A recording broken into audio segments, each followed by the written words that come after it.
All right, you guys, welcome to my YouTube channel. My name is Maregaal Ben Yaakov, and make sure you hit the like and subscribe buttons if you do not mind.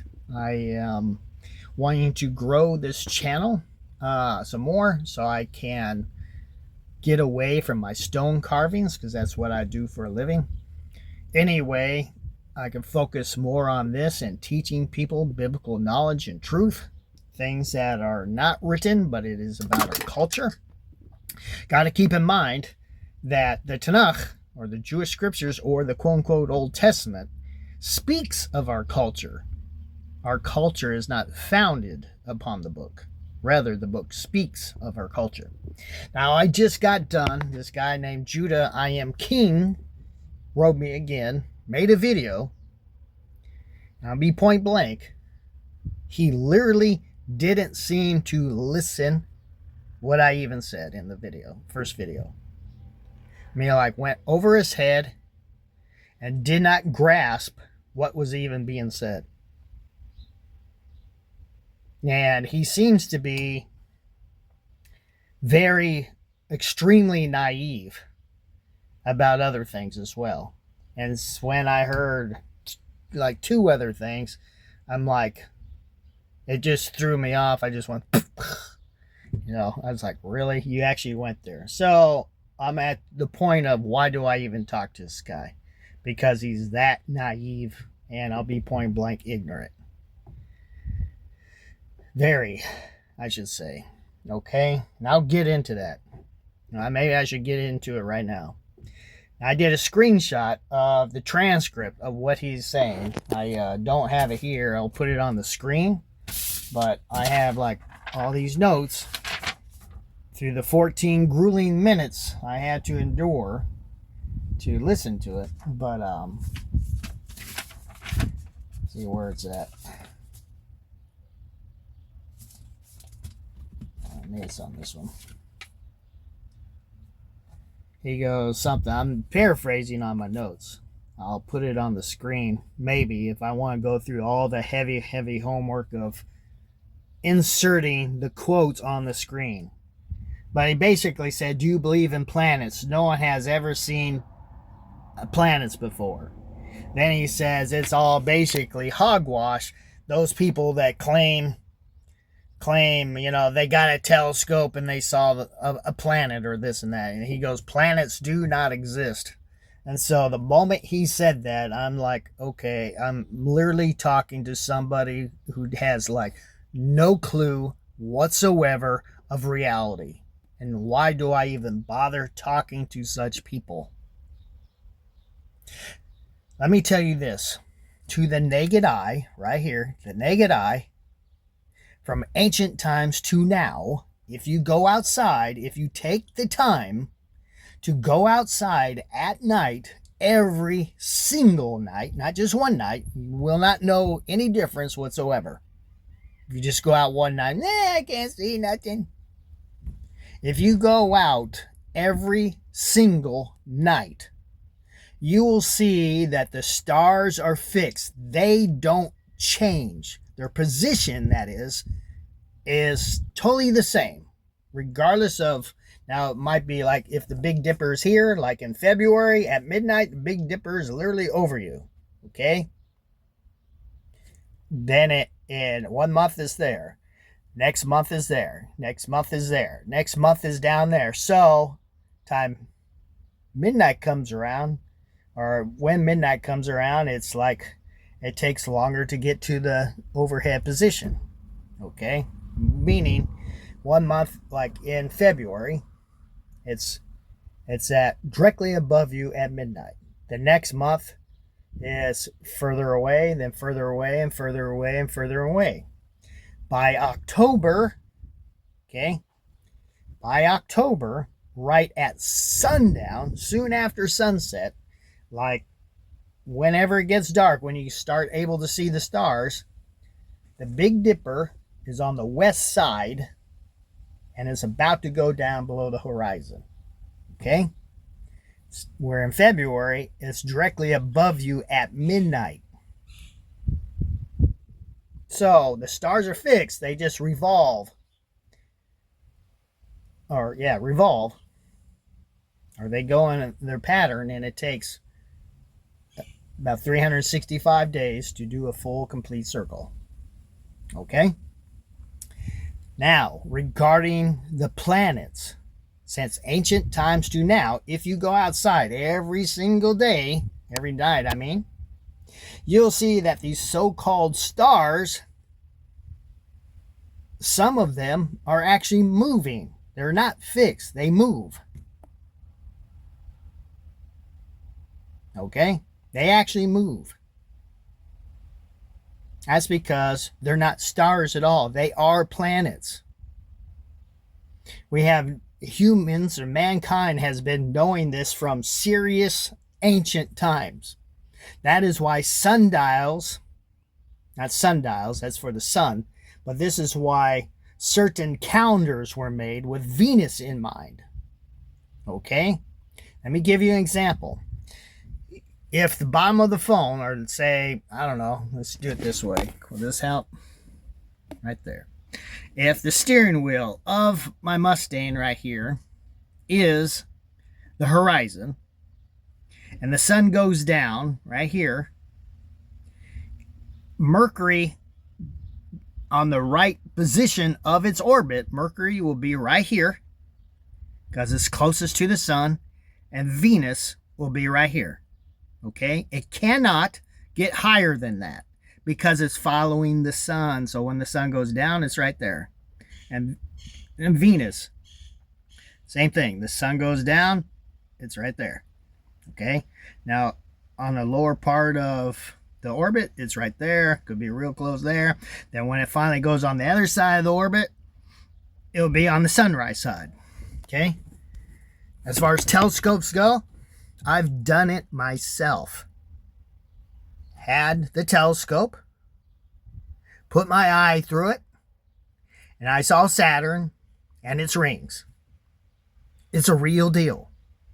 It's observable. My telescope and my eyes are not lying. I got actual photos. Okay? It's not malarkey. It's not AI. We've been having photos of Saturn for a long time. Long before AI and photoshopping. So it's ridiculous having this conversation. I mean, it's to the point of I have to be offensive. It's idiotic. And it's bluntly, point blank stupid. You have to wise up. Get an actual thinking cap on. Stop being so religious that you're dumb. Okay? Because even in the Bible, Venus is known. It's the bright and morning star. And the evening star. It's the same planet. Depending on what side of the orbit it is on. Okay? Some parts of the year, it's on the sunset side. Other parts of the year, it's on the sunrise side. It's the only time you can see it. Sometimes you can see it during the day, depending on where it's at and how clear it is outside. You can see a kind of a bright star hanging while it's still daylight. I mean, while it's daylight, I should say. So that right there just was like, oh my God, did he really just go there? Really? So then the other thing he mentions is like the Old Testament. God, what did he say? Oh my God, it was like baffling. It's he says we were never slaves. We were never slaves. And the Bible, the Old Testament, is about black people, and especially in America, or something very close like that. No, it's not. It's actually talk about the overall Middle Eastern people, the Israelite people, not black people. Israelite people overall are not black. Okay? Now there's some of us that are black because we have black wives. Moses, for example, in the Bible, in the Torah, Moses married a Cushite woman, which is an Ethiopian woman. That is a clear distinction. Moses is not black. Okay? So there you go. So let's just end that hogwash. I don't know what part of group that Judah I Am King is a part of. I have no idea, but there are fake black Hebrews. They have many, they're extremely racist. I've bumped into them. Oh my God. Not only are they ignorant, they're extremely racist. Some of their excuses are, well, the Israelites were in Egypt, and that's part of Africa, so they must be black. Then they go along with Menes, one of the first pharaohs that united Egypt. And he has like black features. Okay, maybe he is part of the Cushites, but basically Ethiopian. Okay, so he might have been half Egyptian, like his mom might have been a Nubian. We don't know anything about Menes. Okay, but yes, he has like black features. If I'm thinking about the correct person, I could be thinking of the wrong person. That could be the other guy. But anyway, the Egyptians were not black. Okay? And so I don't know where this whole thing comes from. It's bogus. Everybody wants to claim the Bible. No, it's a Middle Eastern book made by Judeans. Middle Eastern people, brown people, not black people. Anyway, that's my deal on that. The other thing is he is totally naive. He has low comprehension of what was even being said in my video about the age of the earth, when the flood happened, and the beginning of Egypt. I make a distinction, a very clear distinction, but because he has very low comprehension, he didn't grasp it.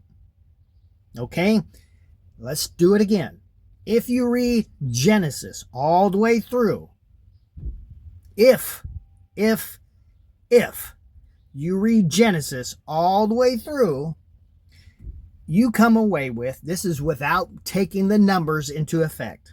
Without taking the numbers into effect.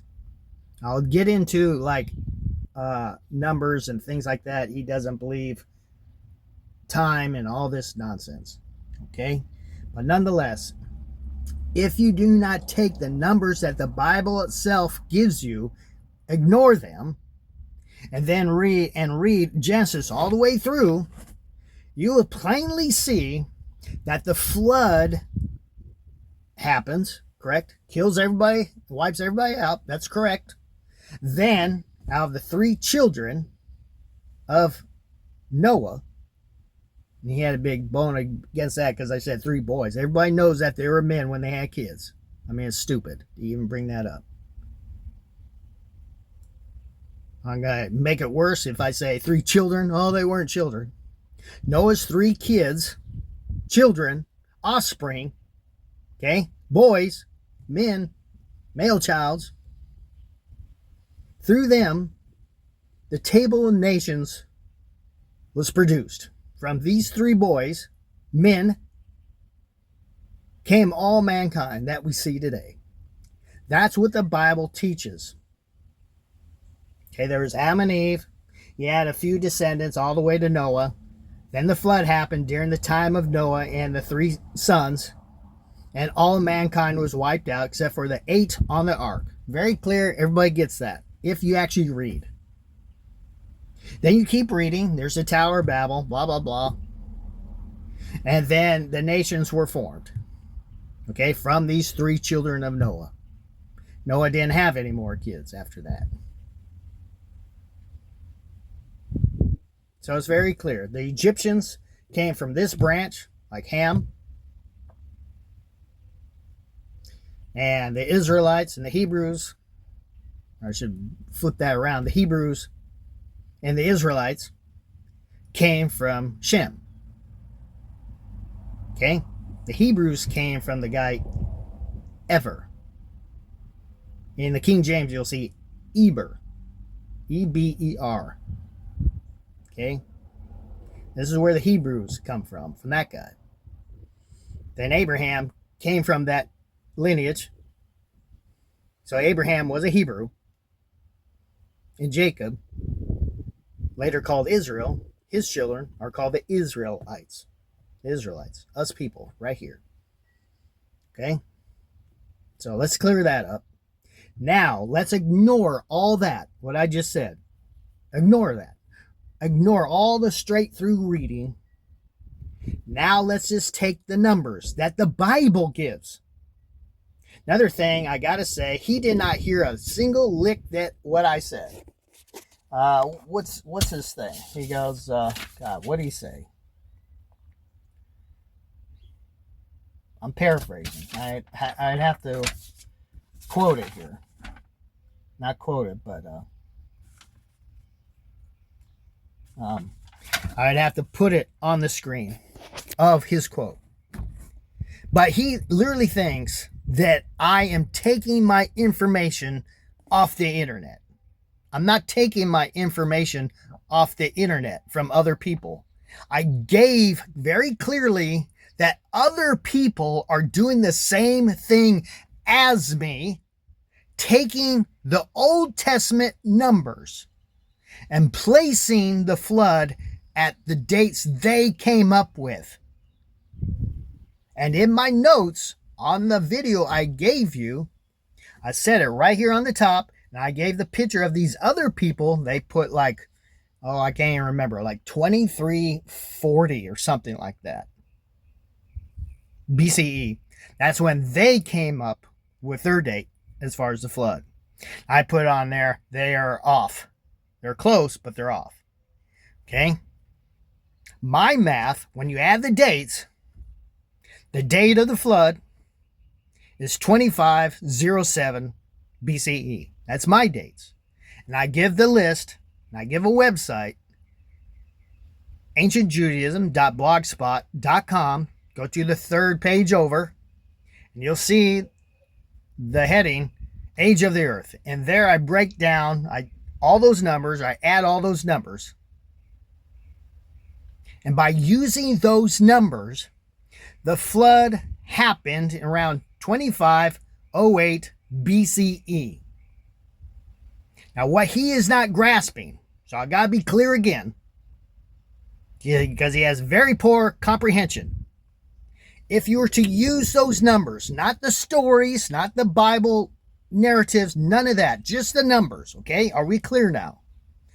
By the numbers, the Bible is teaching you that the flood happened in 2507 BCE. Now, if you take that number and put it in reality, does the Bible line up with reality? No, it doesn't. Why? Because in 2508, this is not the Bible. This is taking the number, what the Bible is claiming when the flood happened. Pay attention. Okay? If we take that number, 2508 BCE, 07 BCE, it's literally right in the middle of Egyptian culture. And Egypt was never destroyed. Therefore, the biblical number contradicts reality, meaning it never happened. Because according to the Bible, the flood killed everybody. Well, it didn't kill Egypt.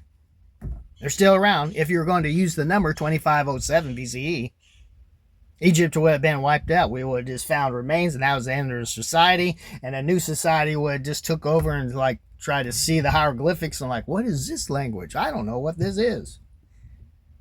And so it just would have been ruins since the flood, if they existed before the flood.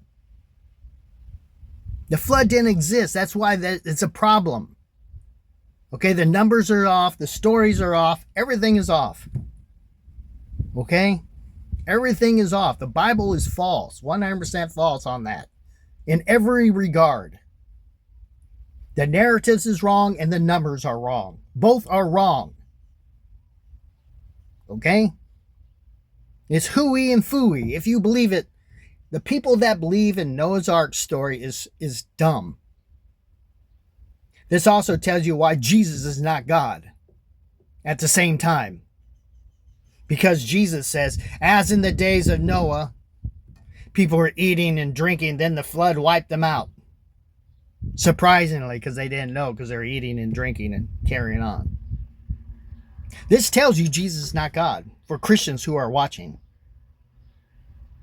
Because Jesus, if he were truly God, he would have known that the story was borrowed from Babylonian culture. It's not a real story.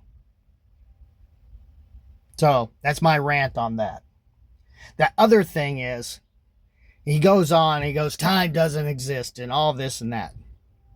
And then he is like totally ignorant of the Jewish calendar. God, what did he say? Here's my notes. I'll just read them down. So it says, week, Jewish, okay, about 12 months. God tells us. We know about how many months of the year there are because God tells us. No, actually, he doesn't tell you anywhere in any of the scriptures that there are 12 months in the year. Nowhere in the scripture. We know what a week is. Every 7 days you shall have a Sabbath.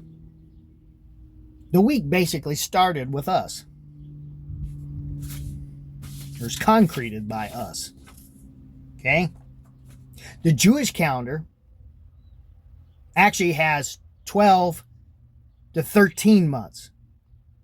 It is both a solar calendar and a lunar calendar. Once the sun reached, okay, I'll tell you this. He thinks the time does not exist. Okay? Let me ask you something. How in the world do you get in Genesis Adam was 130 years old when he had his son Seth? Or things like that. How do you get that? It's a counting of time. What are people using to count time? To count that someone is something years old. What defines a year? Nowhere in scripture are you going to find, this defines a year. I am the Lord. You're not going to define that. Find that. In Exodus, you're finally going to see the name of our ancient name of our month, the first month of the year, Aviv. In the King James, you'll read Abib. Okay? This month, the month of Abib, the month you came out of Egypt, shall be the beginning of the months of the year for you. That's what basically it says in a nutshell. Exodus 12, verse 2, I believe. But it does not say how you get that month. Our calendar is based on the sun and the moon. It's both a lunar, solar calendar. Okay? If you stick a stick in the ground and watch a shadow, if you actually go outside and do stuff versus sitting around and have all these theories about religion that you have nothing about, if you stick a stick in the ground, a taller one would be greater, you'll see that shadow. That's like if you go out at 12 o'clock, take your watch, take your phone with you, whatever, right at 12 o'clock noon, go outside every single day for at least, let's say, 2 years worth. You'll see, like if this is the stick, it's hard to do with like one hand here. Like if my thumb is like the shadow. In June, it'd be right here. December 20th would be right there. June 20th would be right there. September 20th and March 20th would be right there, dead middle. That's the spring and fall equinox, depending on which way it's going. This is the winter equinox, and this is the summer solstice. Excuse me. That is the winter solstice, and that is the summer solstice. Okay, when it's closer, and the sun's almost above you. Okay, it takes 365 days to go from the winter solstice to the summer to the winter again. 365 days. Okay, we use the middle mark, the spring equinox, to determine when New Year will approximately happen. Okay, that's a sundial thing. Sundials have been used for thousands of years. In fact, the oldest portable sundial was found in Egypt. It's dated around 1300 BCE. And the oldest obelisk is dated around 1900 BCE. It's still standing in its original spot. So it's almost literally 4,000 years old, standing there. Okay? You see the growth of the shadow of the sun and the reduction of it. Okay? There's three main markings: the winter solstice, the summer solstice, and the spring and fall equinox. The fall and spring equinox are the exact same line. Okay? Now, the first new moon after, or slightly, I'm just going to be in layman's terms so I don't confuse anybody here. There's high details, okay, that I can barely, I don't want to get into. But I'll just put it on layman's terms so it keeps it simple. The first new moon after the spring equinox is the Jewish New Year. Okay? And if you use the Gregorian calendar, it skips around. It could be like March 25th. It could be March 29th. It could be April 2nd. Things like that. I'm just making an example here. It skips around because the Gregorian calendar does not use the moon. Okay? The predecessor, the Julian calendar, was using the moon at one time, but they stopped doing that, I think, way early on during Julius Caesar time frame. I might be mistaken. My info is kind of lost right now. I really don't care. The Jewish calendar is not needing to be mega precise as far as the sun goes. Therefore, there is no quote-unquote leap year per se. Okay, everything is observable outside because we are actually using the literal sun and the literal movements of the moon. So some years, 13 months fits into the 365 days. Okay, just the way it happens. Or the beginning of the 13th month, I should say, and be more precise. The beginning of the 13th month begins before the last few days reaching 365 days of the solar year. Okay? So it's literally that easy.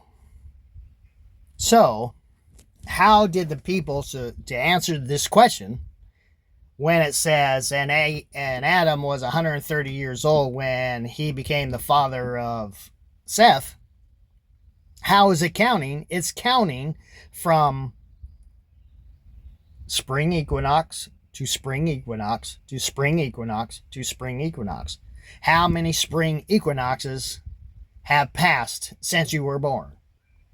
And that's how old a person is in the scriptures. So we've been telling time for a long time. Okay, that's how we determine years. And doing the phases of the moon, that's how you determine months.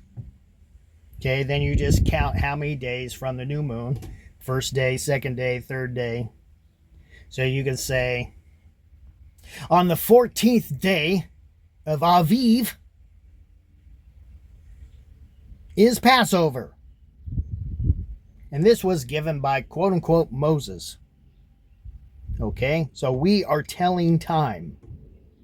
The 14th day of Aviv is Passover.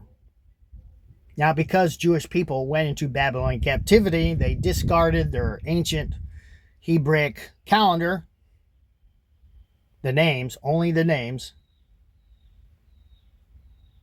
And so now it's Nisan. The 14th of Nisan is Passover. Okay? As many people in the Middle East use the exact same calendar, just different names. Okay? It's just that simple. It's really just that simple. So planets exist, years exist, time has always existed. When there is a thing happening, there's always a time before it not happened. That's time. Something happened. Okay? Time existed before quote unquote creation. Because there was nothing. And there was constantly nothing, and constantly nothing, and constantly nothing, and constantly nothing. God's thinking, God's thinking, God's thinking. And finally, somewhere in the process of eternity, he said, let there be light. And so, also, I gotta say this. I don't know if you're even that bright to even figure it out. When you see day 1 through 3, there's evening and there's morning the first day. There's evening and morning the second day. The evening and morning the third day. How do you say that? There was no sun. There was no sun. There was no moon. Until the fourth day. That's because the light, according to the teaching, the light of the first day was the light above the water dome. That's another thing. The Bible is scientifically false. The Bible teaches that there's a great water dome over all the stars, all the hosts of heaven. And above that water dome, that's where God dwells. And in that region is the light being talked about of the first day, where time is truly counted. Okay? Granted. So when the sun and moon were eventually created or made on the fourth day, they were made in the position as if it was the fourth day, not a new moon day. Does that make sense? Okay?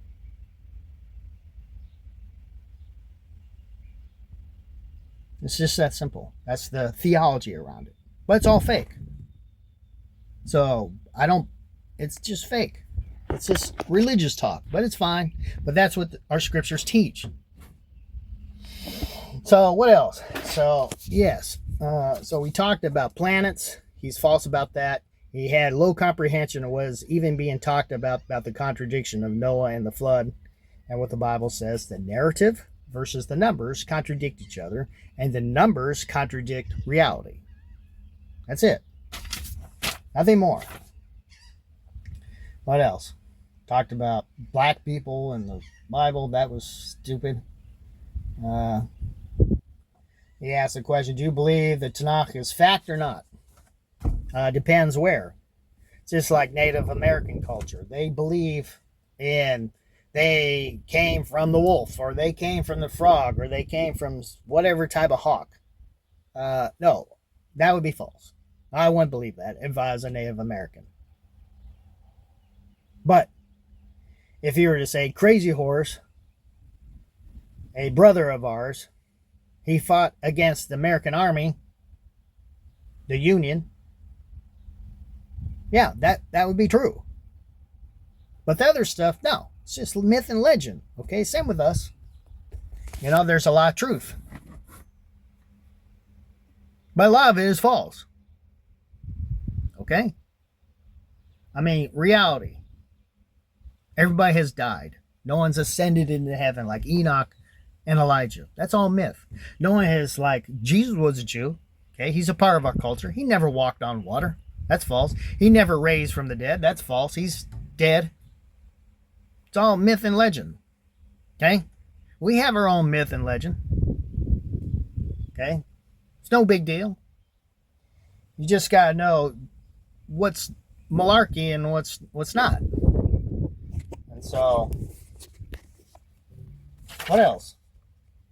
Okay, time is real, blah, blah, blah. Man gave me, okay, leap years. He's ignorant about that.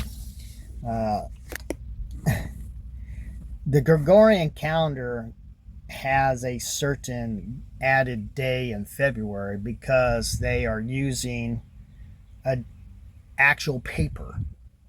Okay, this is just the basic deal of it. They're actually using paper. If we were like all didn't know how to read and write, and writing was not invented, you just look at the sun and everybody knows when New Year is. It's right on the sundial. The moment it hits the spring equinox, that's New Year. No ifs, ands, and buts about it. That's it. Right there. You're looking at the shadow. Now, other cultures put New Year right at the winter solstice.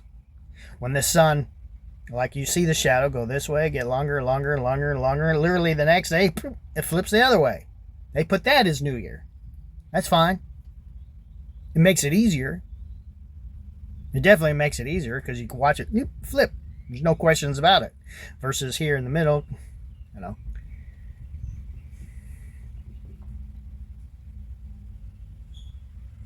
So, yeah.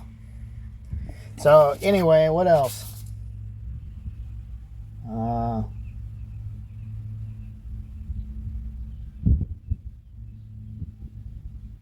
He doesn't tell us how to keep it. L is take it. Okay. That's just my note. Not his. He does not. Okay, yeah. I think I said this. Yeah, I'm talking about Aviv, the first month of the year in Exodus 12:2. It doesn't tell you anywhere in Scripture how to get that month. But because it's taken for granted, we already knew it. And so God is simply saying, make Aviv the beginning of the month of the year for you. That's it. That's simple. So what else? What else do I have? I think that's it. I may not want to put the notes on. I don't know what that is. So yeah, his video was literally 14 minutes of pain, suffering through it.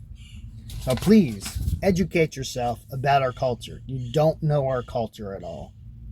The Hebrew Bible, the Tanakh, is a Jewish Middle Eastern book. The Torah was written by Judeans. It wasn't written by Moses. There's too many timestamps. I'm just offshoot. I don't even need to say that. Okay, but I will say it. There's a difference between myth, religious myth. The religious myth is Moses wrote the first 5 books of the Bible: Genesis, Exodus, Leviticus, Numbers, and Deuteronomy. Yep, that's what the myth is. Rabbis will say it all the time. This is the law of Moses, blah, blah, blah. Preachers will say it. It's absolutely false. Why? Because there's too many timestamps. Let me give you an example what a timestamp is. If someone gives you a book, hey, I got this book right here. It was written in 1520. Okay, and you're like, oh, wow, cool. I want to read it. Blah, blah, blah. And you read it, and while you're reading, you read the words United States of America. Well, then you're like, whoa, it can't be written in 1500s because the United States of America didn't exist yet. Well, that's a timestamp. It tells you that book could not have been written before 1776. So, am I clear now? So, well, the book of Genesis does the same thing several times, which includes the Ark of Noah. Okay? In the book of Genesis, it talks about Edom, or the children of Esau. And in chapter 36, it talks about the kings of Edom, which is Esau. Okay? Then it says in verse 31, and these are the, I'm paraphrasing, okay? Don't quote me. It says, these are the kings of Edom long before, or before there were any kings in Israel. You cannot say kings in Israel if there never were kings. Okay? So at the very minimum, because it's S, kings, plural, or any, that means plural too. It had to be at the very minimum after King David. Because King David would be the second king. Major king. Of course, Saul had a son. He became king for a short time, so I don't want to count him. Anyway, it was Saul, then King David. Okay? So, at the very bare minimum, it would have to be written after King David. 450-ish years after supposed Moses was alive. So we know Moses didn't write it. There's other things. Deuteronomy 17. Talking about the king. What type of king to have over you. Okay? If you go to Kings, First Kings, that is, plural, you'll see that Solomon asked for wisdom. Not riches, not this, not honor, not gold. And because he asked for wisdom, God gave him wives, gold and riches and horses and things like that. And wealth beyond measure. Okay? God gave him all that. So now, but if we read Deuteronomy 17, you'll read anti-Solomon commandments there. So that would mark God being a hypocrite. The problem is God didn't write that. The guy who came after Solomon wrote that. Okay? Big difference. See? So that tells you Deuteronomy was written after Solomon. At the very bare minimum. Okay? What are other things? In Leviticus 16, Leviticus 23, and Numbers 29, it talks about Yom Kippur, the Day of Atonement. Okay? Held on the 10th day of the 7th month. You're supposed to fast, put on sackcloth, and, afflict your souls. But when you go to Nehemiah 8 and 9, when they came back from Babylonian captivity, and they are worried because they see the Feast of Tabernacles happens on the 15th of the 7th month, not the 10th, the 15th. They're so concerned about keeping this festival that they're so concerned they got to keep it. There's no mention of Yom Kippur there. None. Yet after the feast, on the 24th or 25th, I always get the 2 days wrong. Anyway, it might be the 24th. I could look real quick. Let me see. Let's see. Hope that's good. Let's see what it says. I have my glasses on. See the small writing. Oops. Let's see what it says. Here we go. Nehemiah 9, verse 1. Now in the 24th day of this month, that is the 7th month, the children of Israel were assembled with fasting and with sackcloth and earth upon them. And the seed of Israel separated themselves from all strangers and stood and confessed their sins and the iniquities of their fathers. That happened on the 24th, not the 10th. So what does that tell you? It tells you that Yom Kippur didn't exist yet. Yom Kippur happened after Nehemiah 9. So that tells you the whole entire book of the Torah was written after Nehemiah 9. So that places it probably around 390 BCE. Not the time when Moses was supposedly lived, around 1450 BCE, 1470 BCE. Okay? There's a big difference. So you got to know these timestamps. The Ark of Noah landing on the mountains of Ararat. The mountains of Ararat. Of Ararat is a region, not a mountain called Ararat. Okay? ARRT is a Hebrew word there. Well, if you go to the other culture, to this place. It's actually RRT, Arartu, the kingdom of Arartu. The ark came to land in the mountains of Arartu. Well, Arartu was a kingdom that existed between these two dates, 860 BCE to 590 BCE. So that tells you Genesis was written after that time period, long before Moses, long after Moses died. So very clear, Moses didn't write it. These are timestamps, okay? It's ridiculous. So yeah. No, I take the Jewish scriptures with a high grain of salt. Because a lot of it's fake. Exodus never happened. The flood never happened. The biblical Exodus never happened. There was a genuine Exodus.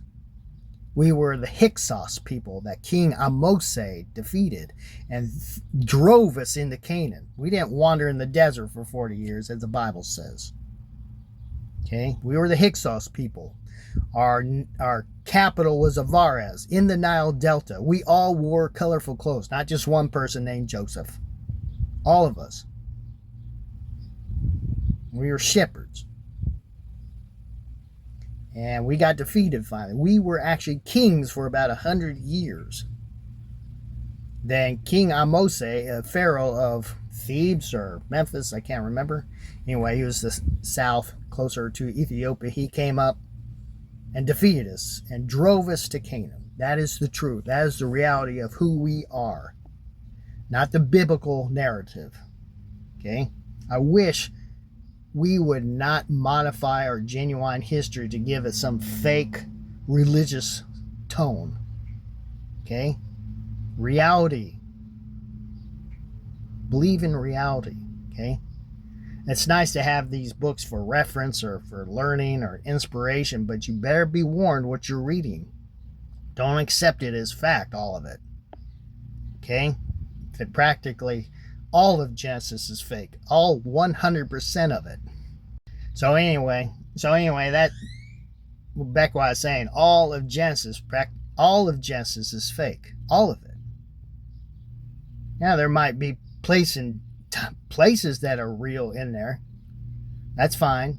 Anybody could write a book centuries later and give names of places because they actually existed, but the stories behind them are fake. Okay? Don't believe it. Anyway, that's my spiel. Thank you for watching.